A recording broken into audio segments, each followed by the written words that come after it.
సృష్టించిన భరతమాతను వాజ్పేయి గారు రాగానే మార్చేయలేదు. అదేవిధంగా భారతదేశంలో ఎన్నో చోట్ల అధికార మార్పిడి జరిగింది. తెలుగు తల్లి విగ్రహ రూపం మారలేదు. అదేవిధంగా కన్నడ మాత పేరిట పెట్టుకున్న విగ్రహం రూపం మారలేదు. కానీ ఇక్కడ ముఖ్యమంత్రి ఎంత కురుసబుద్ధి, ఎంత లేఖి వ్యక్తి అంటే కేసీఆర్ మీద కోపంతో ఆఖరికి తెలంగాణ తల్లిని కూడా ఇవాళ మార్చే ప్రయత్నం ఏదైతే చేస్తున్నాడో చరిత్ర క్షమించదు. ఇట్లాంటి మూర్ఖపు పనులు ఎవరు చేసినా తప్పకుండా దానికి ప్రజల ఆమోదం ఉండదు. ప్రజల నుంచి చీత్కారం తప్ప ఏనాటికైనా కూడా వ్యతిరేక భావన తప్ప ఏనాటికి కూడా వీటికి ఆమోదం లభించదు. కాబట్టి ఆ ప్రయత్నం ఇప్పటికైనా విజ్ఞతతో విరమించుకోవాలని చెప్పి ప్రభుత్వానికి విజ్ఞప్తి చేస్తున్నాం. ఒకవేళ వాళ్ళకి ఔన్నత్యం కానీ ఒకవేళ వాళ్ళకి పెద్ద బుద్ధి కానీ లేకపోతే ఒకటి మాత్రం పక్క, మళ్ళీ 4 ఏళ్ల తర్వాత ఆ సెక్రటేరియట్ లో తప్పకుండా జరగాల్సిన కార్యక్రమం జరుగుతుంది. నువ్వు ఎన్ని కథలు పడ్డా ఎన్ని కార్యక్రమాలు చేసినా తప్పకుండా మళ్ళీ తిరిగి తెలంగాణ తల్లే తన సరైన స్థానంలో ఉంటది.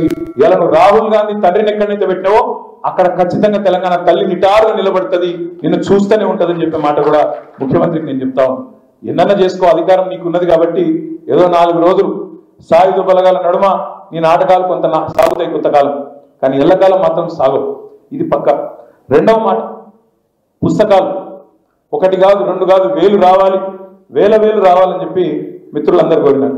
మీ అందరికి నేను ఇచ్చే మాట ఏమంటే ఆ బాధ్యత స్వయంగా నేను తీసుకొని వచ్చే సంవత్సరం నుంచి వేల పుస్తకాలు ఎవరైతే అజ్ఞాత సూర్యులు ఉన్నారో తెలంగాణలో తప్పకుండా వారిని వెలుగులోకి తీసుకొచ్చే బాధ్యత కూడా నేను ఈ పార్టీ తరఫున తీసుకుంటా అని చెప్పి నేను విజ్ఞప్తి చేస్తా ఉన్నాను. ఎందుకంటే ఈ మాట బాధతోనే చెప్తా ఉన్నాను. కొంత ఆ మధ్యన ఒక మిత్రుడు డిఎంకే మాజీ శాసనసభ్యుడు హైదరాబాద్కి వచ్చిండు, శేఖర్ అని, సిఆర్ శేఖర్ ఆయన పేరు. వస్తే ఏదో మర్యాద కర్టసీకి నన్ను కలవడానికి వచ్చిండు.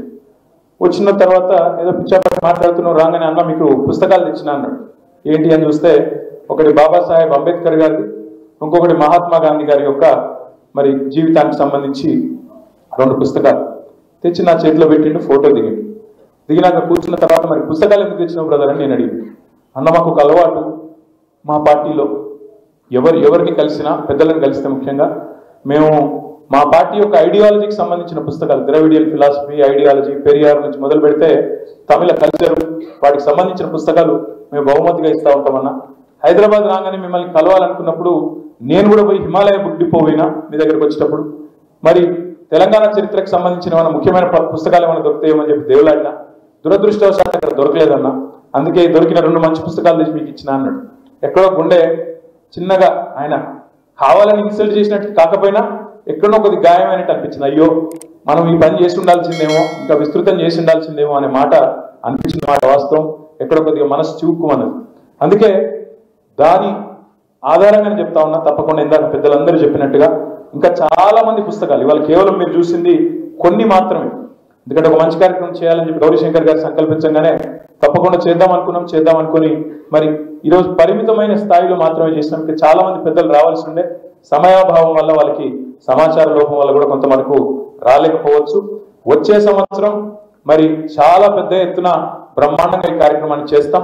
చేయడమే కాకుండా వేల పుస్తకాలు, దానికి పార్టీ నుంచే 2 కమిటీలు కూడా వేస్తాం. ఒకటి రచయితలు కళాకారులకు సంబంధించి మరి చరిత్రను ఏ రకంగా బయటికి తీసుకొని రావాలి, దానికి అయ్యే ఖర్చు ఎంత, దానికి ఏర్పాటు చేయాల్సిన ఏర్పాట్లు ఏంటి, వీటన్నిటికీ సంబంధించి ఒక బృందం.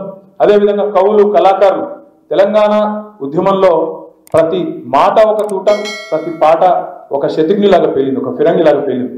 అట్లాంటి పాటలు, అట్లాంటి కళాకారులు, వాళ్ళ అద్భుతమైన టాలెంట్ భవిష్యత్తు కూడా వినబడాలి, భవిష్యత్తులో కూడా వినబడుతూనే ఉండాలి. కాబట్టి తప్పకుండా దానికి సంబంధించి కూడా ఒక కమిటీ వేయబోతా ఉన్నాం.